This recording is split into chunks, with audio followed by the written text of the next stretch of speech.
Senate Committee on Banking, Housing, and Urban Affairs will come to order. This hearing is in the virtual format. A few reminders to witnesses and to Senate colleagues, Senate committee members. Once you start speaking, there'll be a slight delay before you're displayed on the screen. To minimize background noise, click the mute button until it is your turn to speak or ask questions. You should also have one box on your screen labeling clock that will show how much time is remaining. For witnesses, you'll have 5 minutes for opening statements. For all senators, the 5-minute clock still applies for your questions. At 30 seconds remaining, you'll hear a bell ring to remind you time's almost expired, ringing again when your time has expired. If there's a technology issue, we'll move to the next witness or senator until it's resolved. To simplify the speaking order process, Senator Toomey and I have agreed to go by seniority for this hearing. Today, we'll consider the nomination of two distinguished public servants, Adrian Todman to serve as Deputy Secretary of the Department of Housing and Urban Development. Welcome. And Nuria Fernandez to serve as Administrator of the Federal Transit Administration. Welcome to you. Thank you for your desire to continue to serve the public. Our government works best when it reflects the country. For the second time since the start of the Biden-Harris administration, our committee will consider two qualified women of color for senior positions. If confirmed, Ms. Fernandez will be the first woman of color to serve as FDA administrator. Ms. Todman will be the first Black woman to serve as Deputy Secretary of HUD. Now we have a once-in-a-generation opportunity to rebuild our country's infrastructure. The investments that HUD and FTA can make have the potential to rebuild and bring down the cost of housing and transportation for workers and their families. These investments will create jobs, grow local communities and neighborhoods and communities from central Pennsylvania to Northwest Ohio and all over the country that Wall Street and Washington have left on their own for too long. At previous hearings, this committee's heard about parents and their children being evicted from their homes in Columbus in the middle of the pandemic. We heard about a restaurant worker in Cincinnati who had to spend her day's paycheck on an Uber to get to work because the bus didn't run that route on Sundays, and if she missed that work, she might lose her job. These stories aren't unique to Ohio. Millions of people pay too much for housing, so many of our houses and apartment buildings are in desperate need of repair. Too many Americans had to turn down a job because there is no affordable way to get to work, or had to miss a doctor's appointment because their car broke down and no bus was running nearby. We know who's most likely to lose out on opportunities because of outdated infrastructure. The same communities, the same Black and brown communities especially, that have been denied investment over and over. Time and again, federal policies have left them to fend for themselves instead of offering the pathways to wealth and opportunity. Today's nominees understand the challenges we face, and they are obviously ready. Adrian Todman led the National Association of Housing and Redevelopment Officials, where she worked with housing and community development leaders across the country. She also has run Washington, D.C.'s public housing agency. She has experience implementing national policy from her prior work at HUD. Her experience in running these large public sector organizations will serve her well as Deputy Secretary. Nuria Fernandez is one of the most experienced and qualified nominees to lead the FTA ever.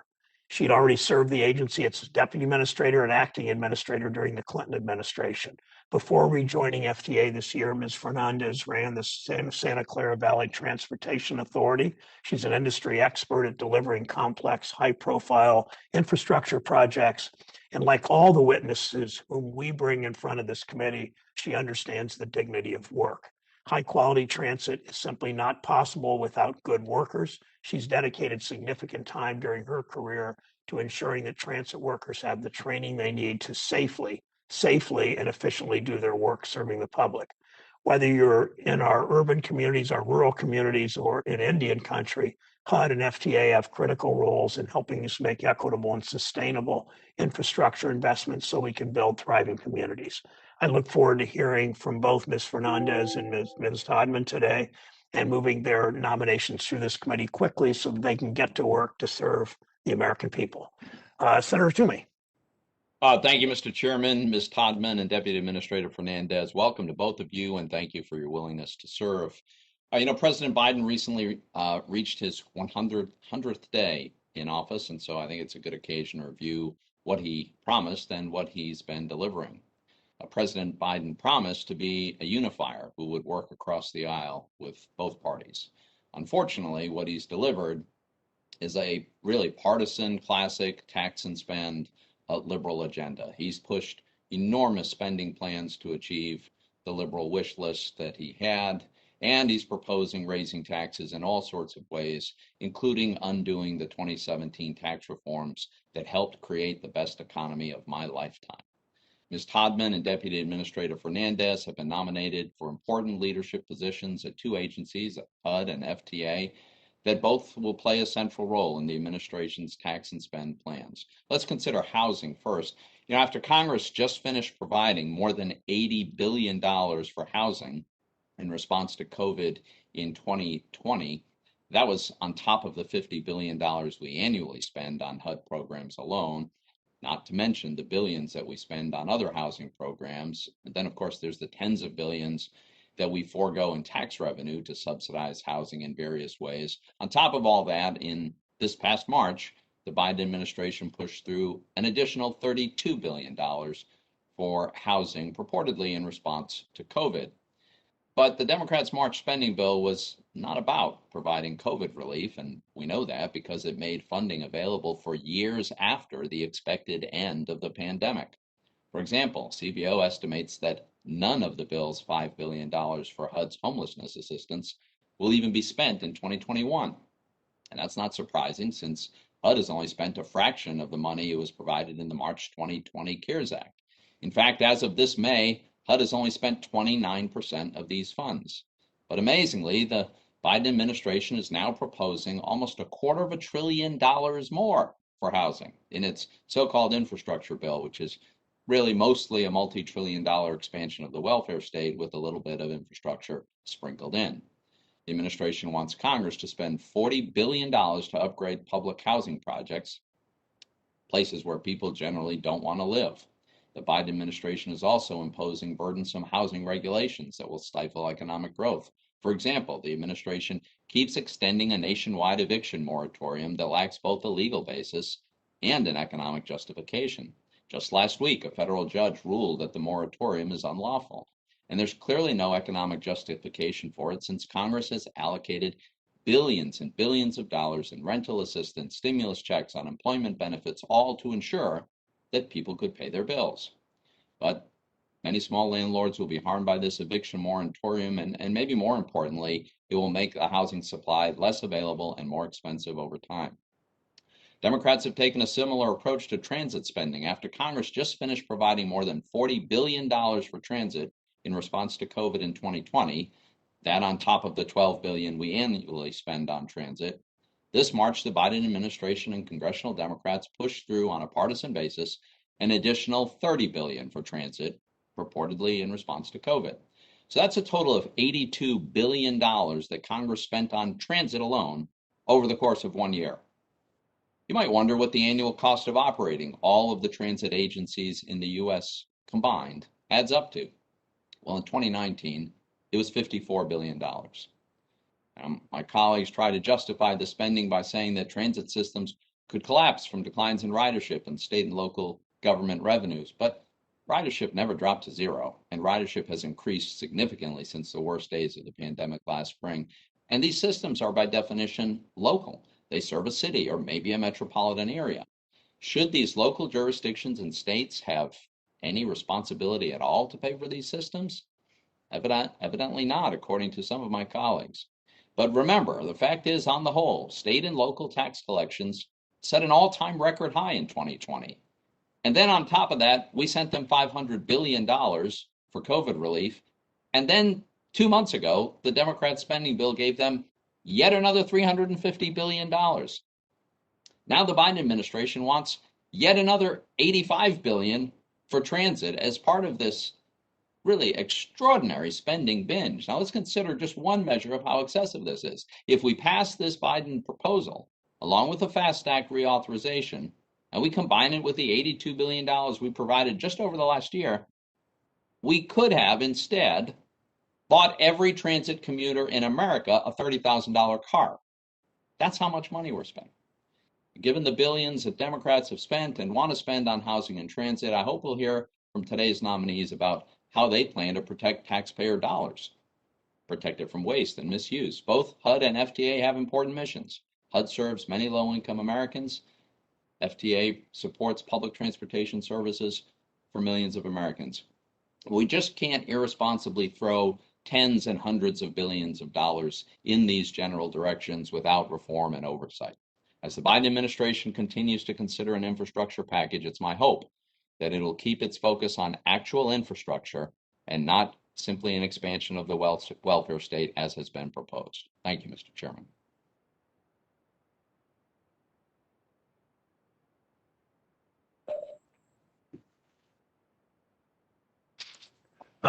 Thank you, Senator Toomey. I will now introduce our nominees. Ms. Adrian Todman currently serves as the CEO of National Association of Housing and Redevelopment Officials.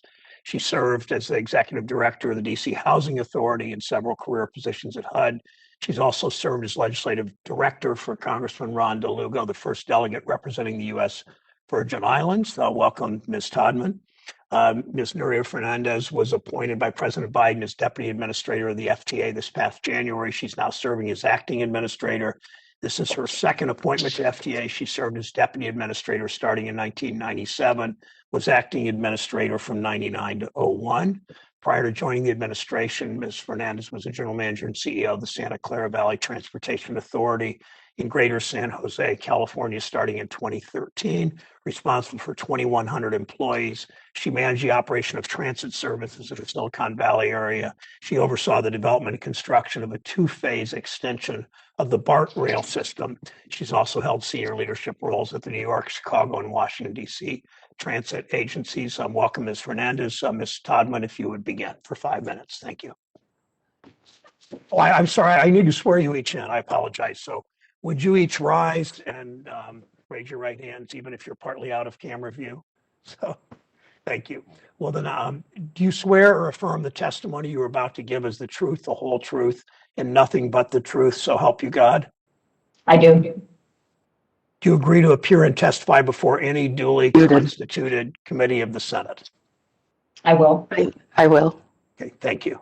If you would begin, Ms. Todman. Chairman Brown, Ranking Member Toomey, and members of the committee, I am deeply honored and humbled to appear before you today as the nominee for Deputy Secretary of Housing and Urban Development. I want to begin by thanking President Biden for the confidence and trust that he has placed in me with my nomination for this position. I would also like to thank my family for their unwavering support, patience, and love, not just over the past several weeks, but always. And Chairman, I'd like to point out that both my husband and daughter are here with me today, and I know that there are multitudes of family, friends, and colleagues who are watching this broadcast right now, and I thank them for their support as well. I've lived in Washington, D.C. for some years, and one of my favorite experiences is the sight of an enthusiastic group of students visiting the nation's capital for the first time. Their joy and awe remind me of my very first trip to this city as a teenager several decades ago as part of a week-long education program on the federal government.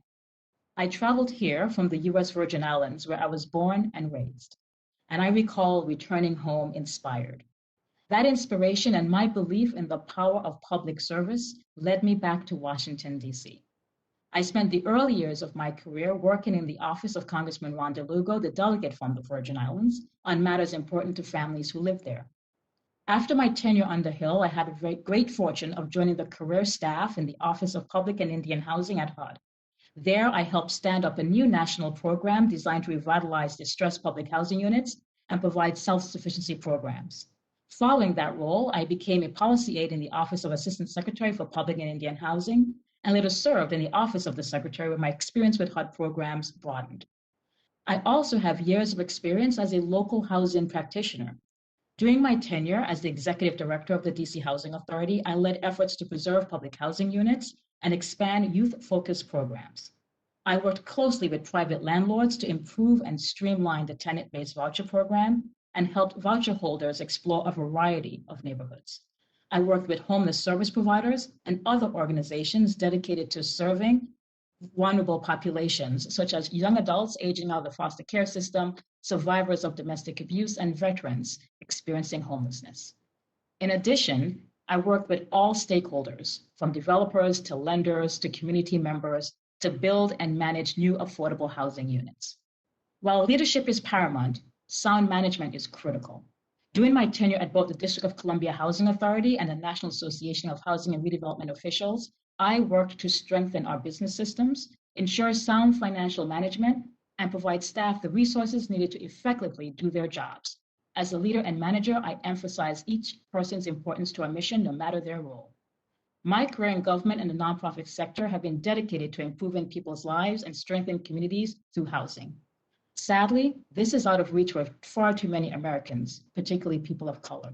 Far too many among us have been denied access to resources and support to realize their full potential. The past 14 months of the COVID-19 pandemic have underscored the necessity of having a stable, affordable home and demonstrated the interconnection between housing, health, and opportunity. We have a responsibility to confront housing insecurity, eliminate all forms of housing discrimination, and to build our nation's housing infrastructure in a way that expands equitable access to housing for all people. If confirmed, I will focus on immediate housing needs related to the pandemic and longer-term structural housing challenges. If confirmed, I commit to working with the Secretary to ensure that HUD has the staff and tools it needs to administer and provide oversight over programs critical to moving this country and families forward. If confirmed, it would be my honor to once again serve alongside the staff at HUD in carrying out HUD's very critical mission. I'd like to thank you for the opportunity to testify before you today, and I look forward to your questions. Thank you, Ms. Todman. Acting Secretary Fernandez, welcome. Thank you, Mr. Chairman. Good morning. Good morning, Chairman Brown, Ranking Member Toomey, members of the committee. It is a privilege to appear before you today as you consider my nomination for Administrator of the Federal Transit Administration.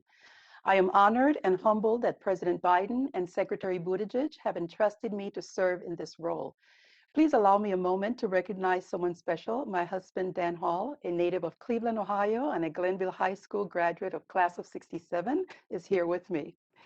I was born in Panama City, where I took transit buses daily and came to the United States as a young woman to pursue my engineering degree. I really appreciated the doors this country has opened for me. I chose a career in transit because of its ability to open a world of opportunities for everyone. Public transportation is the greatest equalizer. It allows people to get to jobs, schools, and services, regardless of where they live, if they own a car, or their ability to drive. Yet to fully achieve the vision for everyone, we still have some miles to travel. If confirmed, I pledge first and foremost to uphold DOT and FTA's primary mission to improve the safety of public transportation systems. I will work with Secretary Buttigieg to achieve the Biden-Harris administration's goals of beating the COVID-19 pandemic, supporting our economy, providing a greener way to travel, and embracing diversity and inclusion as we strengthen transit's role in connecting people and places. I step into this role at a time unlike any other in public transportation. The COVID-19 pandemic has highlighted the importance of public transit. During the pandemic, federal assistance ensured buses, trains, subways, and paratransit services continue helping people get to work, access testing and other medical appointments, and stay connected. As vaccines became available, transit agencies got creative, with the Port Authority of Allegheny County finding new ways to reach and help at-risk seniors. Mountain Lion Transit in Missoula printed a route map showing how to access vaccination clinics by bus, and many rural systems offering dial-a-ride services to get folks to vaccination clinics that were far from home. Now, as President Biden's leadership has created an opportunity for more than 200 million shots in arms, our country is reopening. People are resuming daily life, and transit will return to its backbone role of moving our country. Work and commuting schedules may look different, but the need for public transportation to serve our communities remains acute. The American Jobs Plan will provide a once-in-a-generation investment in infrastructure to make America more competitive and help create 19 million jobs, in part through revitalizing our transit systems. If confirmed, I plan to take this opportunity to work with Congress and our transit partners throughout the country to make our industry the best it can be as we emerge from this national emergency. My long career in transit has prepared me for this moment. Over 35 years working at the Federal Transit Administration, the Chicago Transit Authority, the Washington Metropolitan Area Transit Authority here in Washington, D.C., the New York State Metropolitan Transportation Authority in New York, and most recently as general manager of the Santa Clara Valley Transportation Authority in San Jose, California. I led 2,100 employees and a transit program that served millions who lived and worked in Silicon Valley.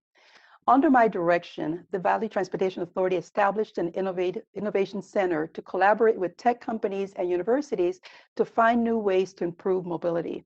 We also set up a human trafficking awareness program for VTA staff that became a model for a state law requiring all California transit agencies to train frontline workers on how to recognize it and how to respond. I take pride in my fiscal management of VTA's transit program, including overseeing federal grants for capital projects such as the extension of the Bay Area Rapid Transit's heavy rail, which will connect millions to San Francisco and beyond. And for the past year, I served as chair of the American Public Transportation Association, which helped reinforce my relationships with transit leaders throughout the country. If confirmed, I will apply all of those experiences to make sure FTA continues to adhere to its role of ensuring safety, accountability, and stewardship of public funds. I look forward to welcoming new technology and building FTA's decades of delivering reliable and equitable transportation. And of course, working with you to ensure our nation's public transportation systems serve everyone, whether they live in rural areas or suburbs or city. I would like to thank the committee for the opportunity to appear here today, and I welcome your questions.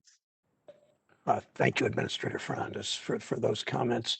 Let me begin with you, Ms. Todman. In Cleveland and in older industrial great cities around particularly the Midwest, but really throughout the country, but in Cleveland specifically, 90% of the housing was built before lead paint was banned. It still has consequences for our kids. We know lead paint poisoning has harmful lifelong effects. Lead-based paint remains the top source of lead exposure. What can HUD do to protect kids from lead in their homes? How does Congress need to do more to support that, Ms. Todman? Chairman, thank you so much for that question. And I will say I share your deep concern for the impact that lead hazards have, particularly on our young people across the country. We have a responsibility to ensure that lead hazards are mitigated in assisted housing, and HUD has the tools to do that. So if confirmed and I become Deputy Secretary, I will make sure, to your question, to get a good grasp on making sure all the tools are working at full tilt, and make sure that the HUD staff is aware of their responsibilities and service providers on the ground are aware of theirs. I look forward to working with you on that. Thank you, and we will be watching. I voted to confirm Secretary Carson.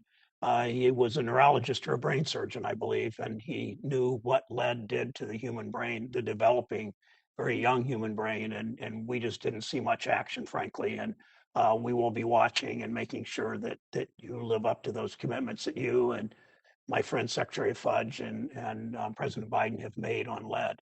Administrator Fernandez, acting administrator, you touched in the end of your statement about what you've done with transit infrastructure in terms of workforce. It's especially challenging as the industry works to incorporate new technologies like electric and hydrogen buses. You obviously need different mechanic skills, all that.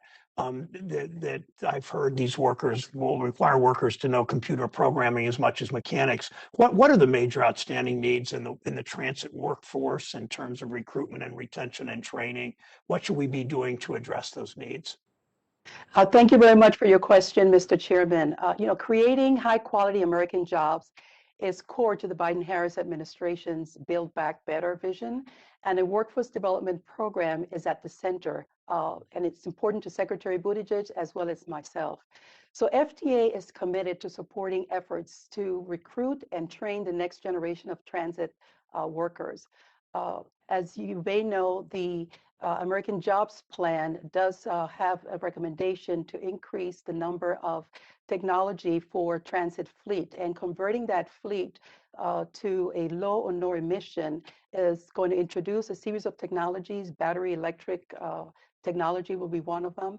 And clearly making sure that our current workforce has the opportunity to be retrained so that they can be retained, in addition to upskilling and reskilling others that want to be involved with this, is going to be at the center of all the work that we're going to be doing.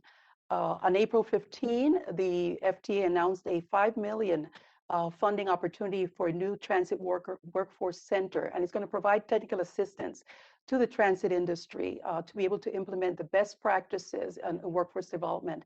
If confirmed, I will continue to ensure that the Federal Transit Administration supports the needs of our nation's transit workforce, including supporting the recruitment and retention of this important asset.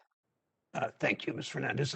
My last minute or so, this question is to both of you, and be brief if you can, since time is short. The COVID-19 has been the great revealer in so many ways. It's brought challenges and showing the inequities and bringing them to the forefront, inequities that have persisted for years, structural racism and income and wealth inequality. Each of you, if you would, what has COVID-19 revealed to you, specifically Ms. Todman about housing, specifically Ms. Fernandez about public transportation? Thank you, Chairman. You know, we were all told to stay home at the beginning of the pandemic last year, and sadly, many Americans didn't have a home to go to, and many Americans over the course of the pandemic have suffered from housing insecurity. So I think that this pandemic has underscored the importance of housing and affordable housing for all sectors of our community, including people of color and renters. Ms. Fernandez.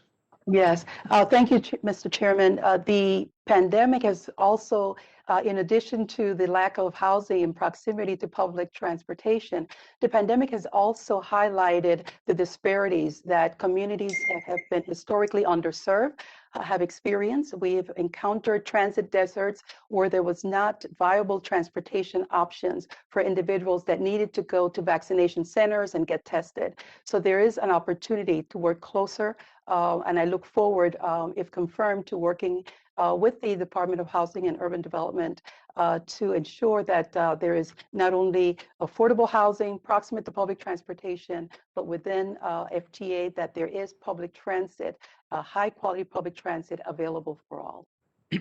Thank you, Administrator Fernandez. Senator Toomey. Thank you, Mr. Chairman. Ms. Todman and Ms. Fernandez, thanks for taking the time to chat yesterday. I enjoyed our conversations. I want to talk a little bit about the down payment assistance in FHA loans. As you know, these loans require a minimal down payment generally, but HUD does permit down payment assistance, DPA as it's known, which may let borrowers buy homes with no money down. Now, a down payment requirement is important for many reasons, and that's why there are important restrictions on the source of funds that comprise the down payment. In 2008, Congress updated the law and prevented any part of a down payment for an FHA loan to come from an entity that financially benefits from the transaction. However, HUD's IG has concluded that some DPA programs are still structured in a way that violates the law because the DPA provider is reimbursed for providing the down payment and thereby financially benefits from the transaction. So, Ms. Todman, last week I sent a letter to the HUD Secretary and the HUD IG asking them to provide records and to brief my staff to understand why the former HUD Deputy Secretary chose to disregard the HUD IG's findings. So my question for you this morning is, will you ensure that HUD provides me with this information that I've requested, and will you also review the former Deputy Secretary's decision and just notify me of the results of your review? So thank you, Senator, for that question. And I am aware of the concern that you've raised regarding down payment assistance. And I commit to you that if I'm confirmed and become Deputy Secretary, I'll be working with the Secretary, the IG, and with career staff to understand some of the underlying issues that you've raised and to ensure that the program is working optimally.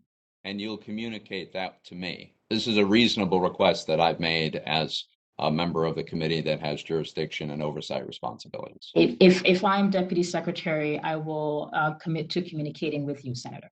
Okay, thank you. I appreciate that. Second topic, HUD's affirmatively furthering fair housing rule. We discussed this a little bit yesterday, and it's my view that the Obama era rule which was, no, we'll call it the AFFH, was overly complex, and it placed undue burdens on HUD grant recipients, including cities and public housing agencies. The rule forced HUD grant recipients, in some cases, to hire expensive consultants and to analyze non-housing issues like education and transportation.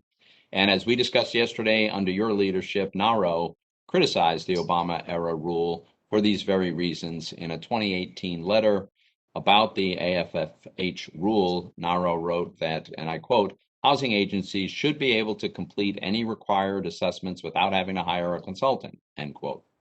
The letter went on to say, and I quote, "Housing agencies and other entities should not be forced to complete an analysis on non-housing related topics, e.g. transportation, education, infrastructure, etc., end quote. Now, we know HUD is expected to revise the rule, and as HUD works to revise this rule, can you commit to us that you will work to avoid replicating the problems that your organization correctly observed with respect to the Obama-era rule? So, Senator, those comments certainly were made in my capacity as the NARO CEO. If confirmed and I become the Deputy Secretary, my job will be to implement the Fair Housing Act. And of course, affirmatively furthering fair housing is an important and critical component of that act. AFFH is meant to provide data and information so that localities can make strong decisions as related to advancing fair housing for all of the protected classes under the Fair Housing Act. So I will commit to implementing the Fair Housing Law and ensuring that localities have the information, technical assistance, and tools they need. Yeah, I understand. I just want to point out you were not incorrect when you observed the problems of imposing this extremely expensive burden on the very clients. And so I hope you'll keep that past history in mind. Very quickly, a question for Ms. Fernandez regarding oversight of transit funding. The March 2021 spending bill included a section 3401B7, this is in the ARP bill, and it provides for $2.2 trillion for transit operators that, and I quote, "as a result of COVID-19 require additional assistance," end quote. And Ms. Fernandez, I'm just would like for you to commit to ensuring that that $2.2 trillion, in fact, goes as the law requires and does not serve as a general all-purpose subsidy for transit agencies that may have had financial problems that preceded COVID-19. Senator, thank you very much for that question. And yes, the 2.2 funding is available only if the transit agency demonstrates additional needs over and above what the funding that they have been apportioned, they have received. The Federal Transit Administration has the requisite oversight and administrative processes in place to ensure that those funds, that the application is reviewed. We have a history of reviewing these type of applications. We will handle that additional funding through a notice of funding opportunity. So it's not just through an application and disbursement of a request. So I commit, if confirmed, I commit to ensuring that we consider and that we also provide the oversight that is required for those additional funds. And I'll finish, Mr. Chairman, but I just want to underscore that the statute requires that the additional need must be a result of COVID-19. So I hope you'll keep that in mind. Thank you, Mr. Chairman. Thank you. Thanks, Senator Toomey. Senator Reid of Rhode Island is recognized. Oh, thank you very much, Mr. Chairman, and welcome to Ms. Fernandez. You have been here before the committee, and I've had the opportunity to question you. So let me start where I ended 21 years ago and ask you a question with respect to transit, obviously.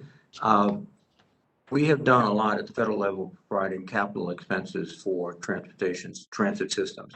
But in order to thrive, they need to be able to operate frequently, to have dependable schedules, and some of that requires support in their operating expenses. Would you be considering providing some operating assistance to transit systems so that they could be actually more economic and more efficient?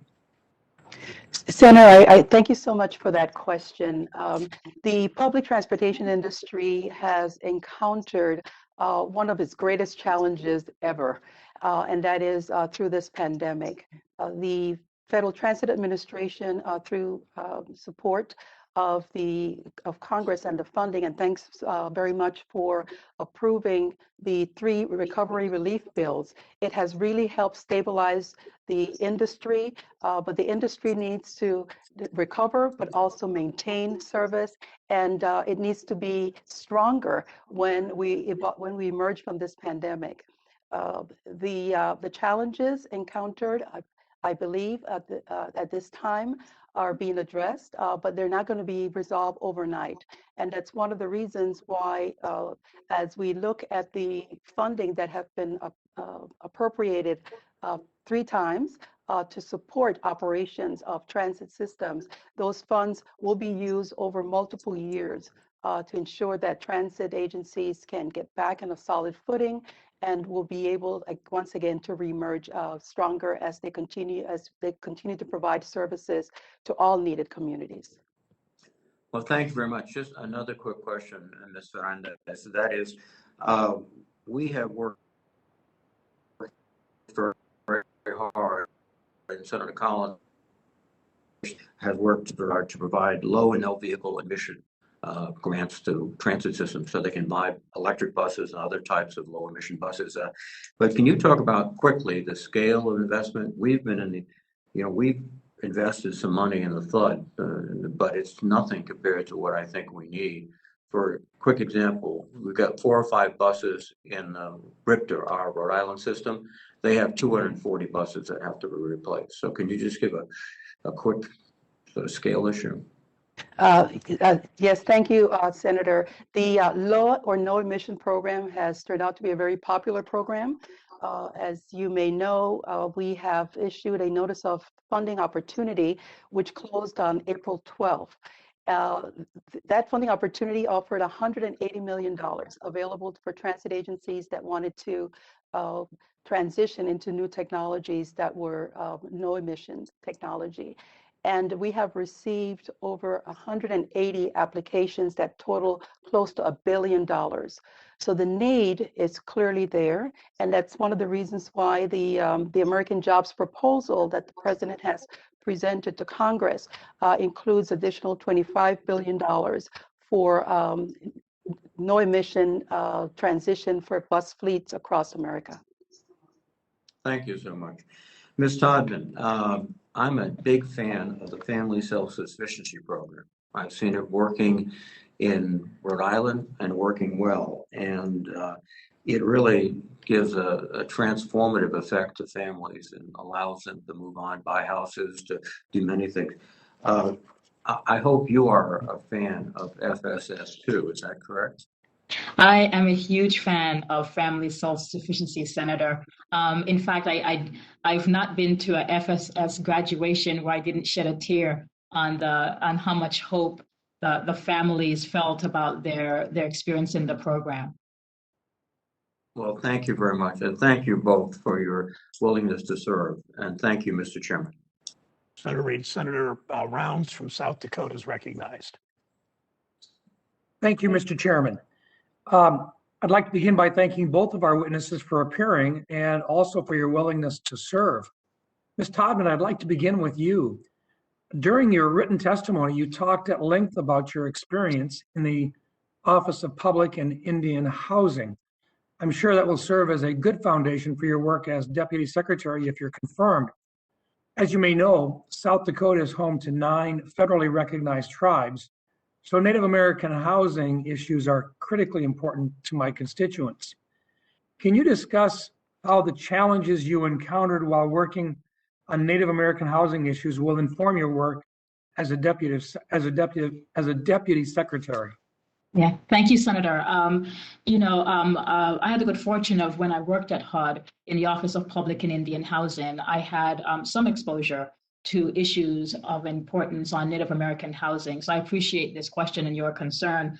Additionally, as the CEO of NARO, I've also been speaking to our industry colleagues as it relates to not just the quality of housing in Native American communities, but also the amount of affordable housing. And so you have my commitment to work with you and your constituents to ensure the quality and number of affordable housing is improved. I thank you for that, because you are correct in that it's not just the quality, it is the amount of housing that is actually available and the lack of housing on Native American reservations, where while the families are close to one another, we have literally multiple families living in what was designed to be a single family house. And so I appreciate that, and I do look forward to working with you should you be confirmed. And I think it's really important that we actually make some strides with regard to working on those reservations where you have a lot of tribal trust land. And when you have tribal trust land, it's rather challenging sometimes to get the appropriate titles to make it easier to get the financing in place for that housing to occur. So I thank you for that. Ms. Fernandez, I noticed that you have substantial experience working on transit issues in major American cities. And I have no doubt that this experience will serve you well, but it's important not to lose sight of the transportation needs of Americans in small communities as well. What are some of the challenges that you see facing transit systems in rural America? Senator, thank you very much for that question. The number of rural and small town public transit agencies has increased over the past 2 decades because of demographics. The use for the demand for public transportation has gone up because the demographics has essentially become older and more challenged in need of mobility services. The challenge that I see is that rural communities do not have the vast mobility choices that you would find in suburban and urban areas. So the first thing would be to focus on what are the needs of the community, and the needs are that the community is aging in place, that they are going to require access to grocery shopping, getting health care, that there is paratransit services needed for those who are disabled, and that we also have a large number of veterans who live in rural America that have signed up for VA health care, and they will need access to get to those healthcare clinics. So the focus on ensuring that rural America continues and the rural operators continue to getting the funding that they need, technical assistance, so they can put those dollars into operations and replacing their fleet, if confirmed, is an area that I will be working very closely with our Federal Transit Administration staff to make sure that that happens. Thank you. And Ms. Todman, I've got one more question for you, and I'm sure you're aware of the challenges that the Federal Housing Administration within HUD has when it comes to meeting its broad mission. One idea for how to reform the FHA comes from Carol Galanti, President Obama's former FHA commissioner, and it involves turning the FHA into an independent, government-chartered corporation to give it the autonomy it needs to accomplish its goals. Do you think that approach might be something that Congress should consider? Senator, what I would commit to do is to understand some of the issues that you feel are being experienced by FHA, to sit down with the Secretary and the career staff. I think that there's probably room for improvement in the administration of the program. I would not submit that that's necessarily the approach, but certainly I'm open to hearing about all the options that are available for improvement. And I share concern to make sure that homeownership as secured by FHA is something we look forward to perfecting. Thank you. Mr. Chairman, my time has expired. Thank you. Thanks, Senator Brown. Senator Menendez from New Jersey is recognized. Thank you, Mr. Chairman. Ms. Fernandez, as you know, the Gateway program is a series of projects, including the Portal North Bridge and the new Hudson River tunnels that would modernize a 10-mile segment of track that is the linchpin of the Northeast Corridor, a section of the country that generates 20% of GDP for the entire nation. I believe that Gateway is the single most important transportation project in the country, and we have to move quickly to get it done.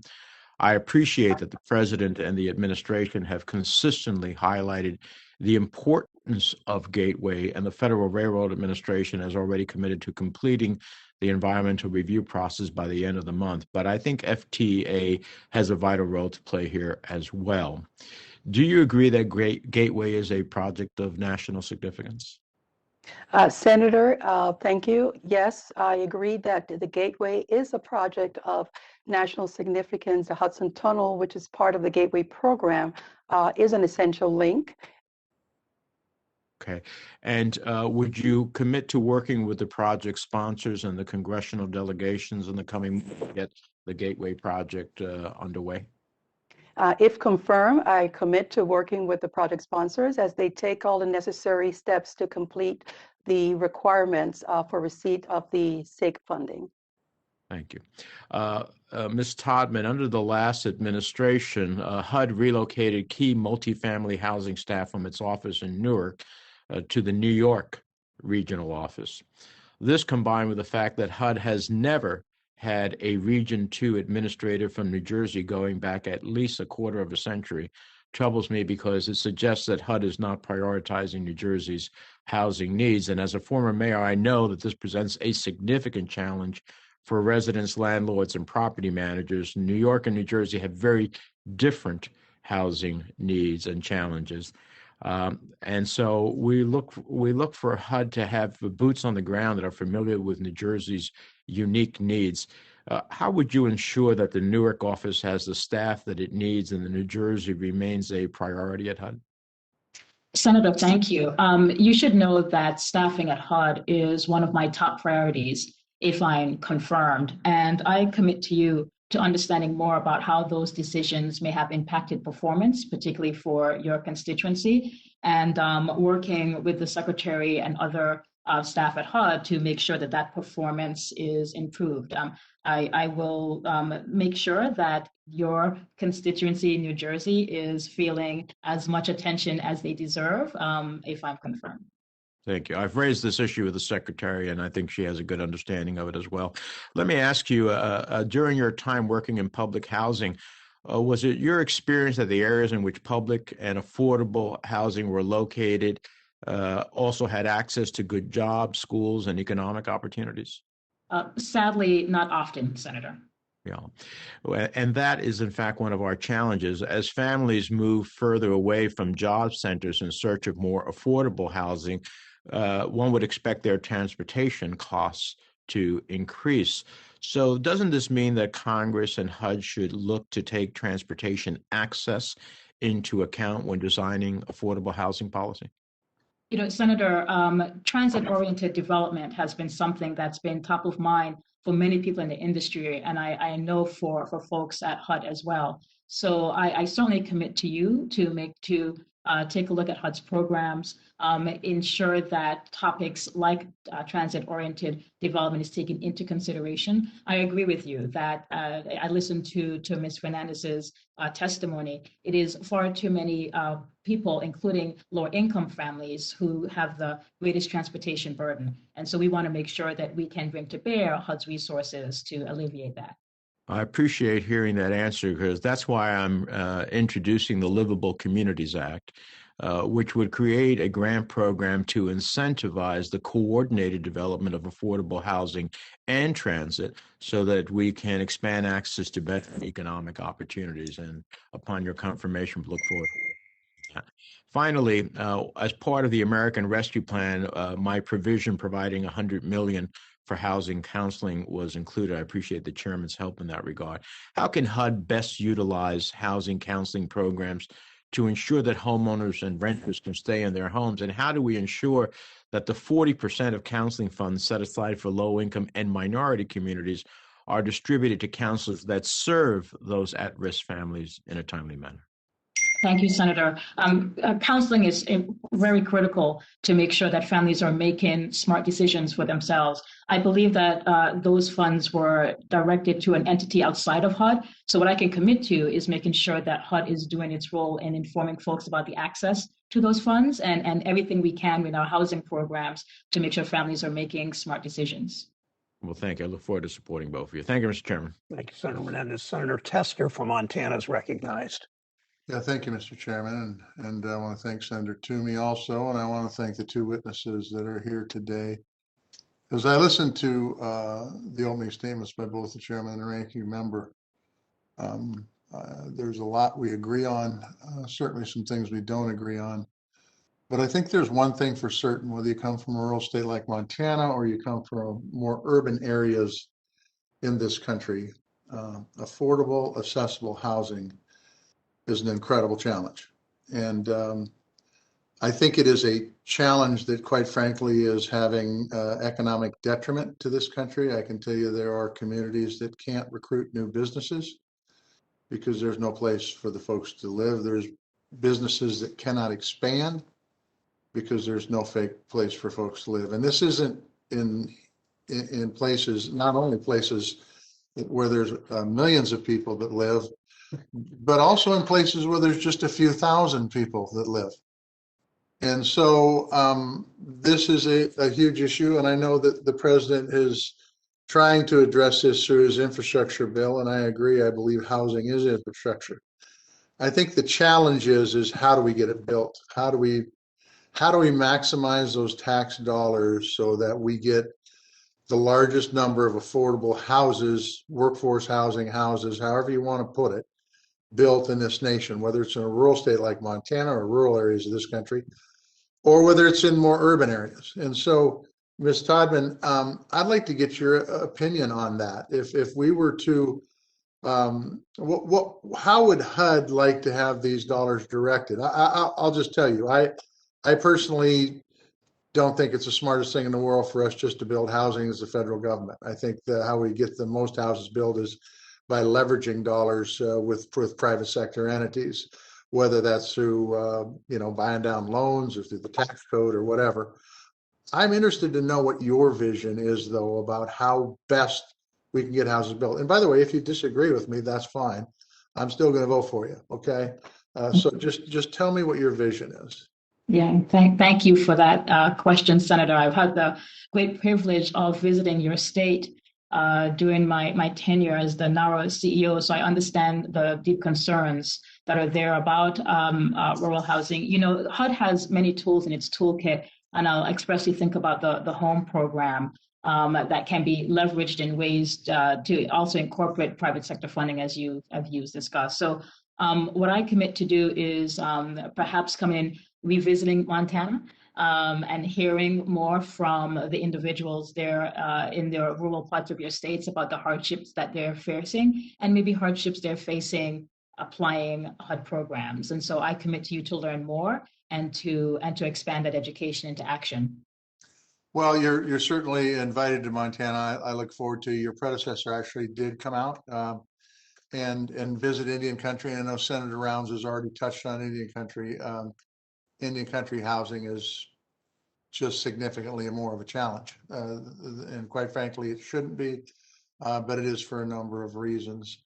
And as long as I'm on the issue, and we'll talk about veterans too, since I chair that committee, what are your plans as far as making resources available to veterans, to Native Americans, both in remote areas and in urban areas?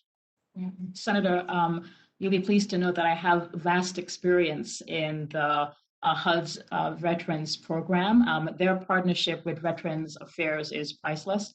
I know that the Secretary and the Secretary of Veteran Affairs very recently reaffirmed their commitment to ensure that veterans who are homeless are able to be assisted through the VASH program.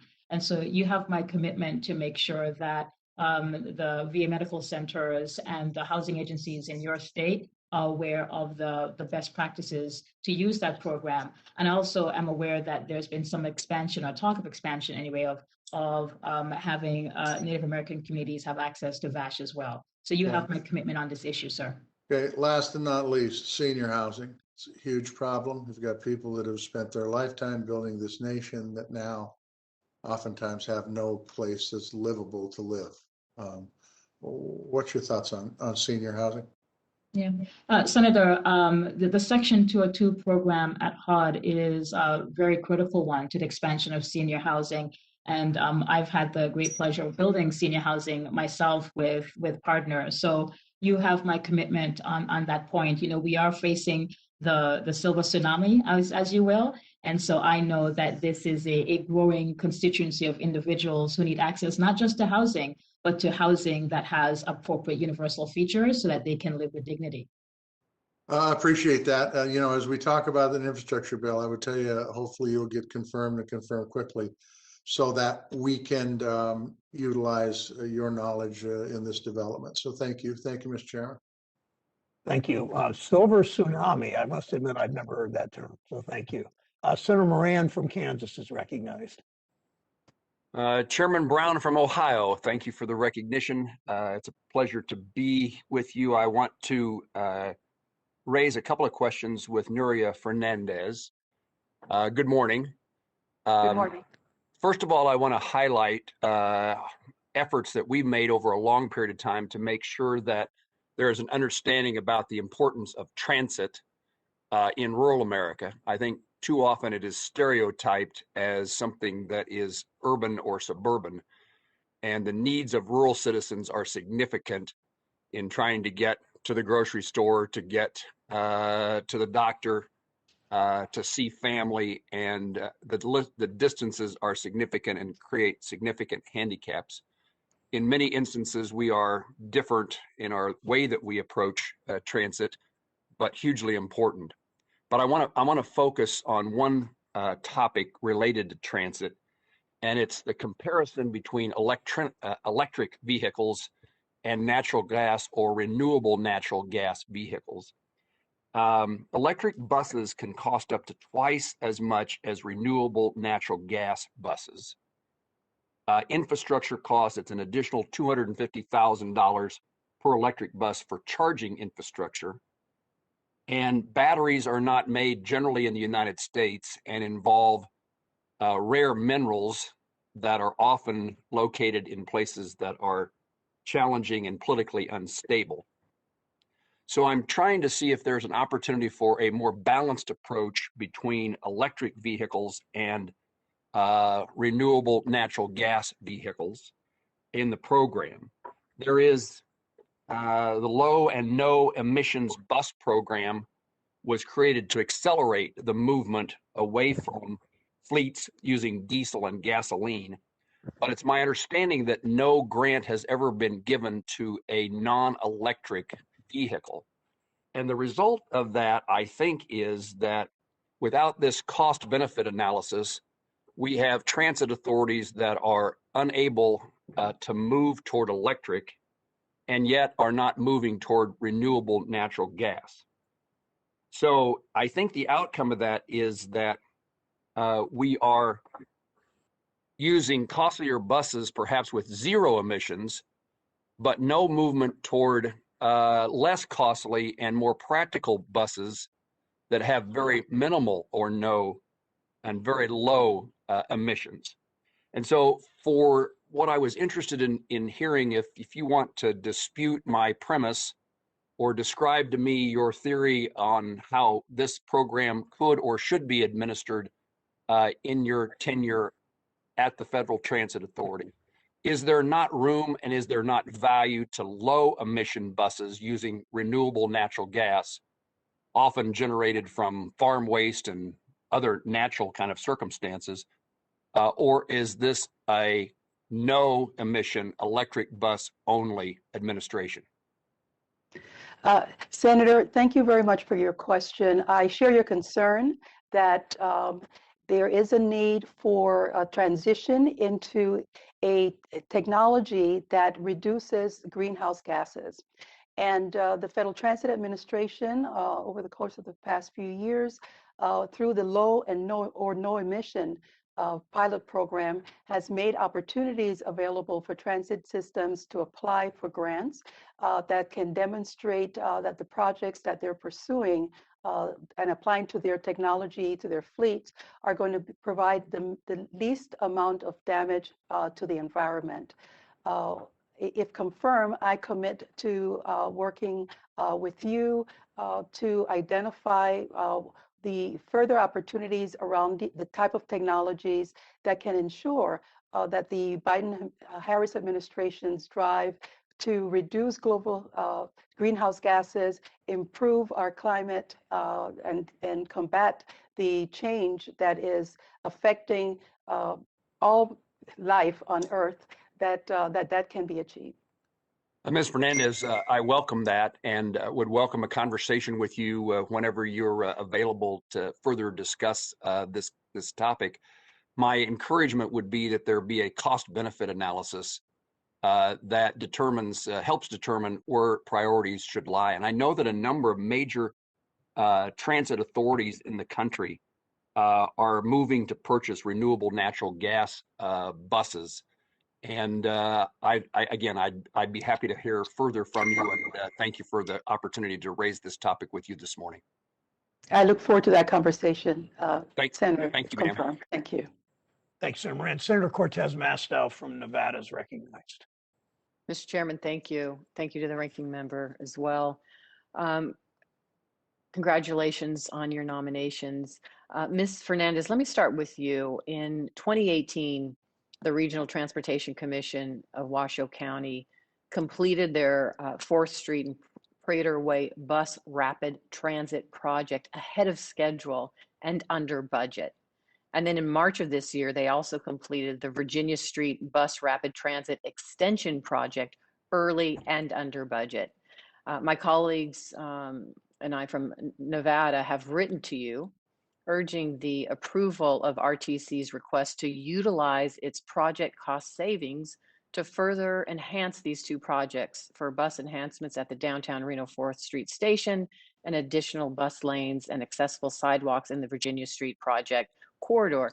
Can you please speak to your position on allowing local agencies like the Regional Transportation Commission in Northern Nevada to utilize their leftover funding on other aspects of their projects?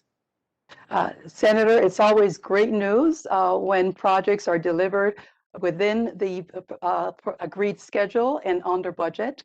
And I will take this opportunity to applaud the successful completion of the 2 Reno Bus Rapid Transit projects. I know that they have already retained their share of the cost savings.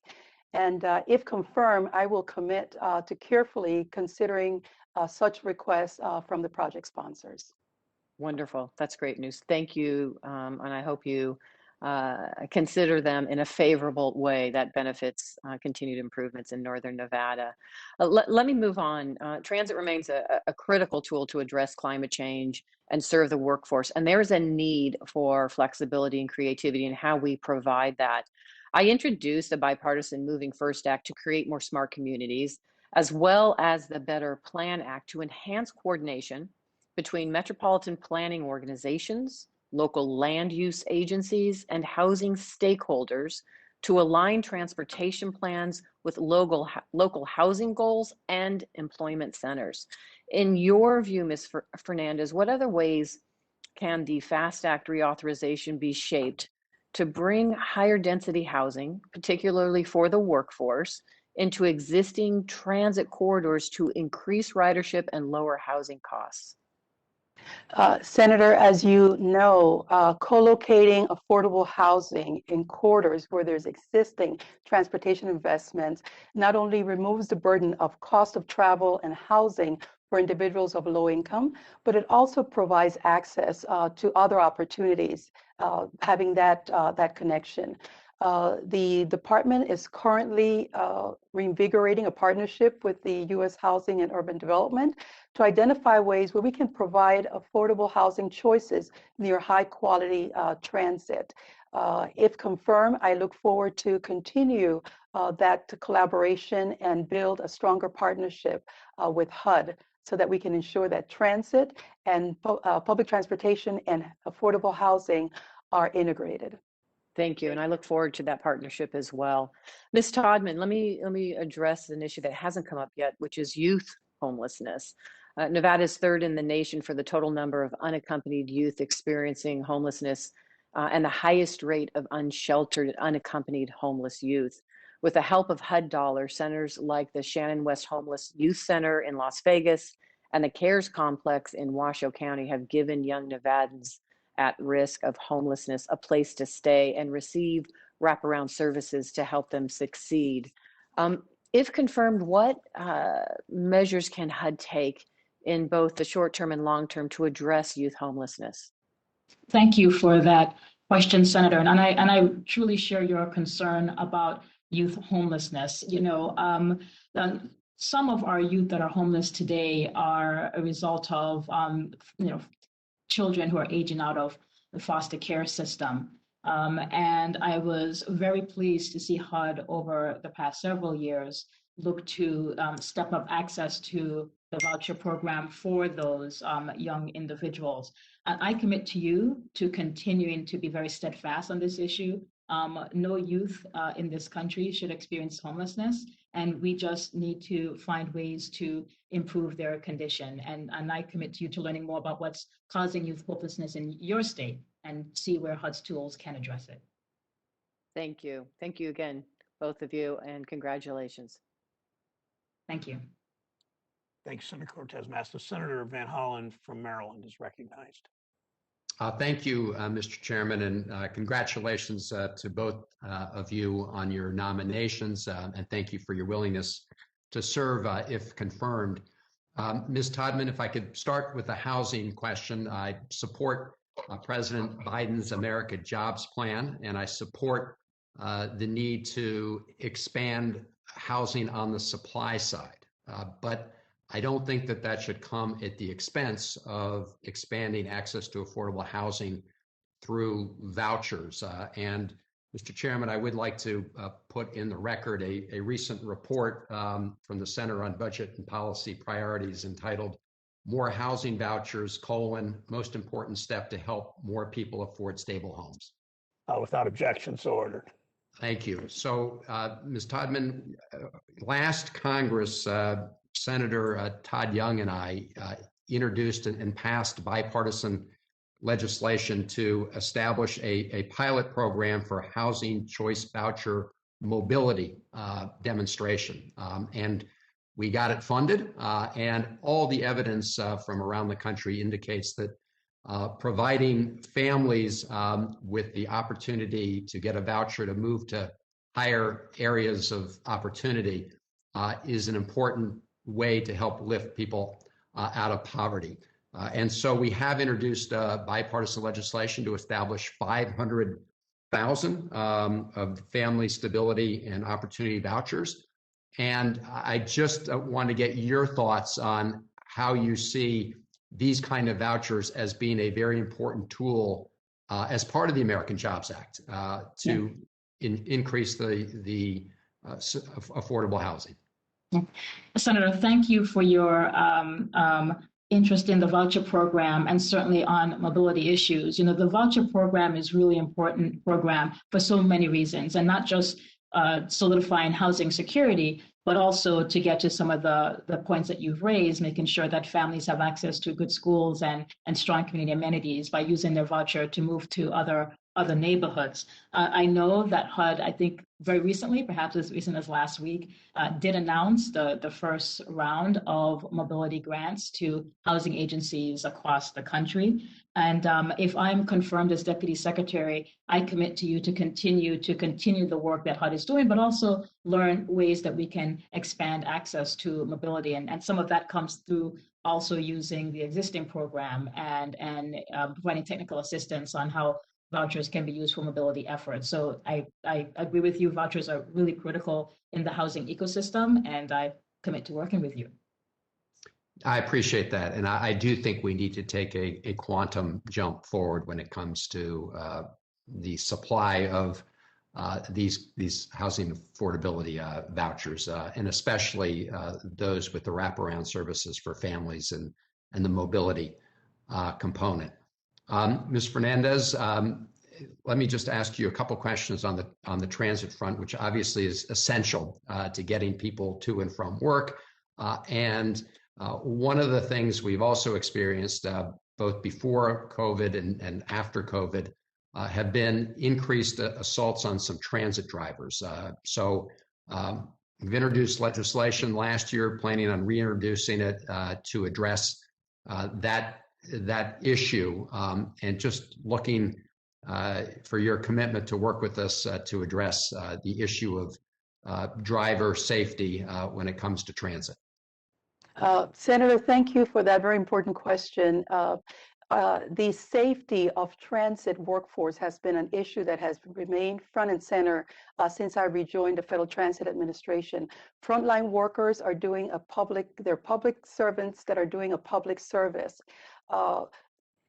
In view of the pandemic, there's been several steps that the Federal Transit Administration has taken as a result of the CDC and TSA orders requiring masks, that this mask requirement will ensure that not only the passengers, but the operators remain safe. We've also made available a series of training on operator assault, on de-escalation, because we anticipated that with the mask requirement, there may be an increase in the number of challenges between riders and operators. And we want to make sure that the frontline workers are safe. I think that as a nation, as we evolve from this pandemic, the emphasis on ensuring that those who are doing so much good for the movement of public transportation, that is the frontline workers, are safe, are protected, and that we continue to provide all resources necessary to ensure their safety.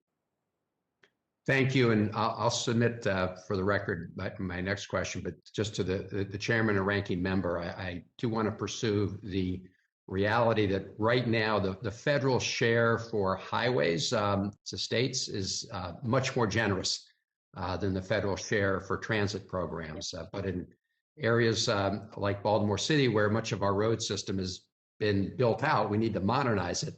But that unfair match with comparing highways to transit systems is something I hope we'll address. Thank you. Thank you, Senator Van Hollen. Note taken by that. Senator Smith from Minnesota is recognized. Thank you, Chair Brown and Ranking Member Toomey, and thank you also to our panelists today, Ms. Todman and Ms. Fernandez. I'm so grateful to have had the chance to visit with you earlier, and also so grateful for your willingness to serve our country. And I look forward to getting you into these very important jobs as quickly as possible, because we have a lot of work to do. I also just want to note that my colleague, Senator Rounds, earlier made some, was talking about the importance of supporting rural transit, and also the importance of addressing the crisis of housing on tribal land. And I want to just associate myself with his comments, and I look forward to working with both of you and Senator Rounds on the housing subcommittee on those really important issues to both of our states and to really the whole country. Ms. Fernandez, I'd like to talk with you a little bit, follow up some on a discussion that you and I had when we spoke, having to do with the role of public transportation in a COVID world. Now that COVID has changed so much of what we used to think of as normal commuting patterns. I believe that public transit is absolutely essential to making Americans' lives work. And it's interesting, I think, how with COVID, it's had an impact on what we have called the rush hour. The rush hour used to be, we think of transit as serving people, commuters moving to and fro from work at the beginning and the end of the day.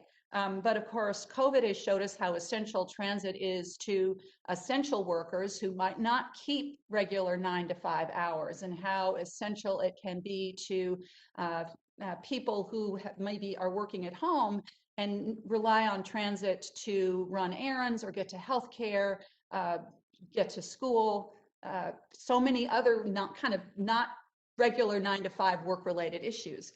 So I want to just ask you to talk a little bit about this issue. How do you think, and let me just also say, this is of course an issue in suburbs and cities, but it's also an issue in small towns and rural places all over the country, as you and I discussed. So could you just talk a little bit about how you think our thinking about transit needs to evolve in a world that has been shaped by COVID?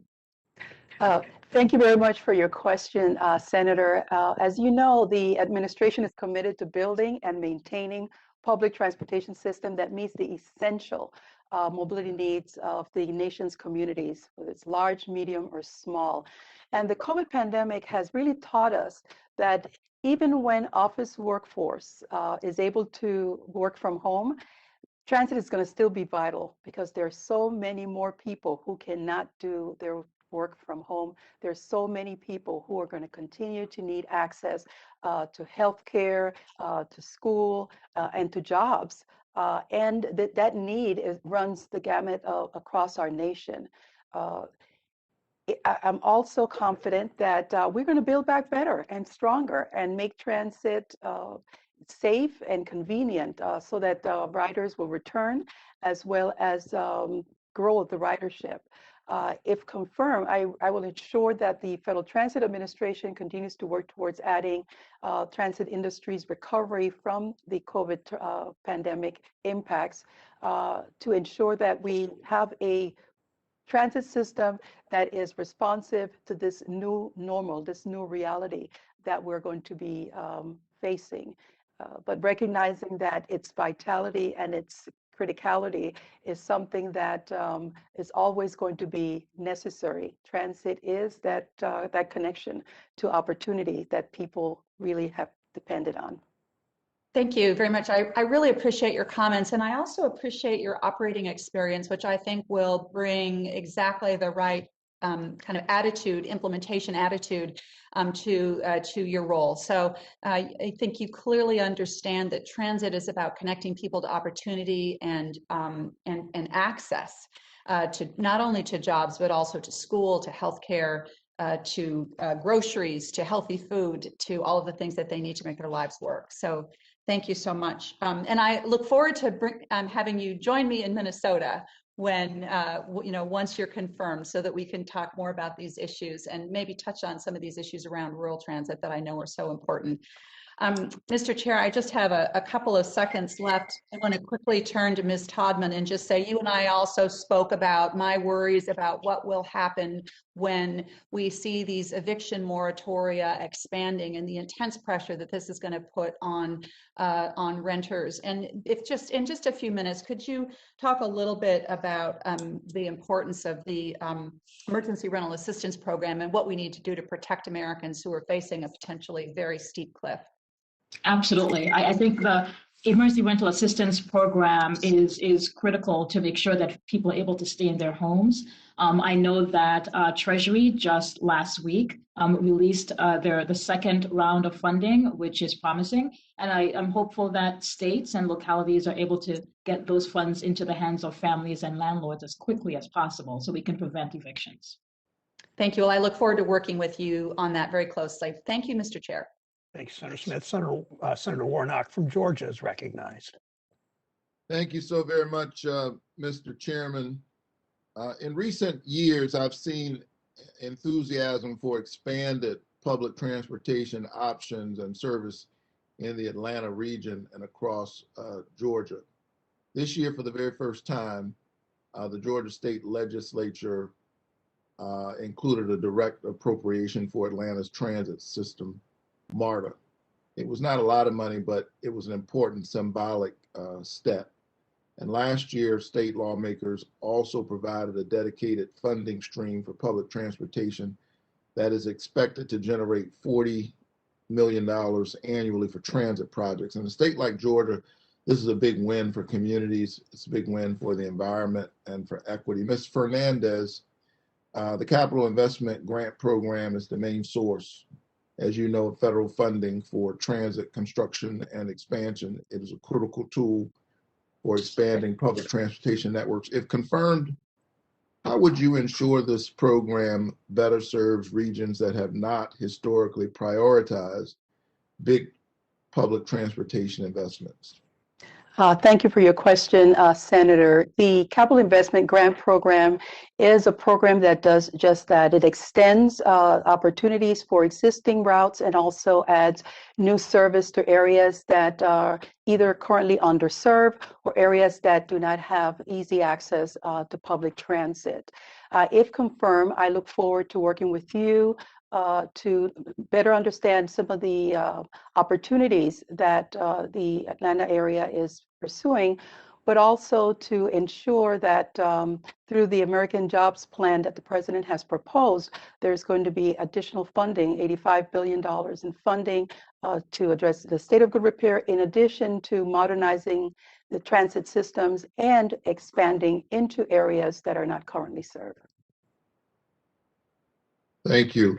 In addition to funding, are there updates to the capital investment grant program that we should consider that could help more cities and regions expand the reach of their public transportation networks? Changes such as providing more flexibility for the types of projects that can enter the CIG pipeline.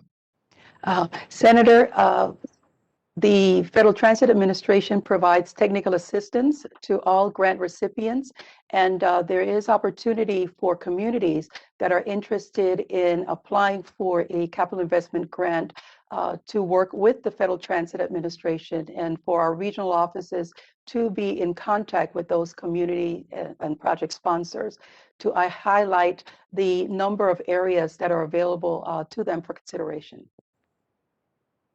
Thank you. So if confirmed, will you commit to work with me to ensure that this program works as well for Georgia projects like Top End, I-285 bus rapid transit, and the Clifton Corridor as it does, say, in California? Yes, absolutely, sir. Thank you so much. If confirmed, I look forward to working with you on these and other projects. I want to turn now to Ms. Todman. See, I've got about a minute and a half left. I've long been an advocate for safe and secure public housing. I actually grew up in public housing. I know the role that it plays personally in providing a stable living environment for low-income communities. Housing is so important, provides the stability, for a whole range for the education of children, following healthcare protocols, etc. And so I want to do everything I can to expand safer public housing options so that we're doing our part. Sadly, under the previous leadership, the Department of Housing and Urban Development had made it clear that it wanted to eliminate public housing by proposing deep cuts to communities that are home to millions of working families. So I'm hopeful that if confirmed, you will work with Secretary Fudge to improve, modernize, and expand public housing. Ms. Todman, if confirmed, what is your plan of preserving, improving, and modernizing public housing, and will you commit to expanding more public housing options for marginalized communities? Yeah, Senator, public housing is in my heart. You probably know that I ran a large housing authority and was responsible for a sheer number of units of public housing. And it is so important that the young people who live in public housing can see themselves living safely and growing up to be a senator just like you, sir. So you have my commitment of bringing all the tools that HUD has to ensure that our children who live in public housing have quality homes. And you have my commitment to explore other opportunities to expand low-income affordable housing, not just in Georgia, but across the country. So you believe that housing is infrastructure? Housing is infrastructure, sir. Thank you so much, and I look forward to working with you. Thank you, Senator Warnock. Is Senator Sinema, I see her name, is she asking questions? I am, sir. Okay, Senator Sinema, here is recognized from Arizona. Well, thank you, Mr. Chairman, and thank you to our witnesses for being here today. Ms. Fernandez, good morning. I have two questions for you. My first question is about the Small Transit Intensive Cities, or STIC program. The STIC program is a successful FTA program that rewards high transit performance by providing funds to small urban transit providers. The populations of these communities are between 50,000 and 200,000, and the resources are based on meeting at least one of 6 measurable performance criteria. The STIC program is important to a number of cities in Arizona, including Flagstaff and their Mountain Line transit system that regularly surpasses all of the performance criteria. I've been working on a bill with Senator Moran to further improve the STIC program and incentivize high transit performance. What are your thoughts about the STIC program and efforts to further strengthen the program? Senator, thank you so much for highlighting a very important program. I believe that all programs that the Federal Transit Administration provides funding for that can help with mobility, can help with connectivity, getting people to where they need to go from where they are significant to the continued development and growth of our economy. It's a very important program. If confirmed, I do intend to work with the Federal Transit Administration staff so that we can identify opportunities and coordinate with transit agencies that are in pursuit of funding through this program. Well, thank you. My second question is about the Tribal Transit Program. Last year, the Yavapai Apache Nation in Arizona received FTA grant funding to expand transit service to help tribal residents access jobs, healthcare, and essential services. Grants like these can make a real difference in tribal communities, which are some of the most transit challenged in the nation. So I've introduced a bipartisan bill with Senator Thune, the Tribal Transportation Equity and Transparency Improvement Act, to address a number of areas of transportation improvement on tribal lands. We also should be looking at opportunities to expand tribal transit support through the FTA. Could you tell me what are your plans to improve transit options on tribal lands? Senator, the FTA programs that support tribal nations are one of our most important programs. We recognize the challenges that tribal reservations experience.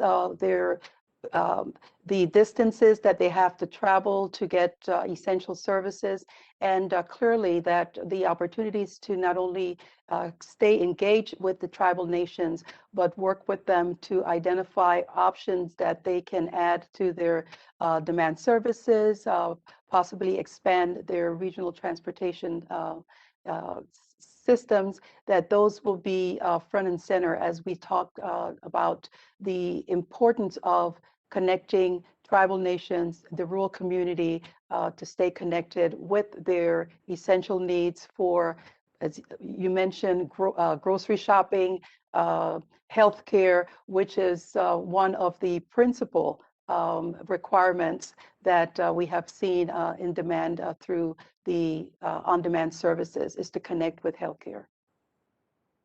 Thank you. Thank you very much. Mr. Chairman, that's all I have for now, so I yield back. Thank you. Thank you, Senator Sinema. Thank you all for testifying. Thank you both for testifying. Thanks to my colleagues for joining us. I ask for consent, the committee to enter letters of support received by the committee for nominees in today's hearing record. Hearing objections so ordered. I'd like to echo one couple of comments and then we'll close. I'd like to echo Senator Tester's concern about the importance of addressing the housing and transit needs of seniors. I'll have a question for the record that I will send to each of you in the next few minutes. For senators who wish to submit questions to the record, those questions are due by the close of business this Friday, May 14th. For our nominees, please submit your responses to questions for the record by noon on Monday, May 17th. Once you're in these jobs, we won't require the turnout to be quite that fast, but we obviously want to move on your nomination. So thank you again to both of you. And with that, to Senator Toomey, thank you. And with that, the hearing is adjourned.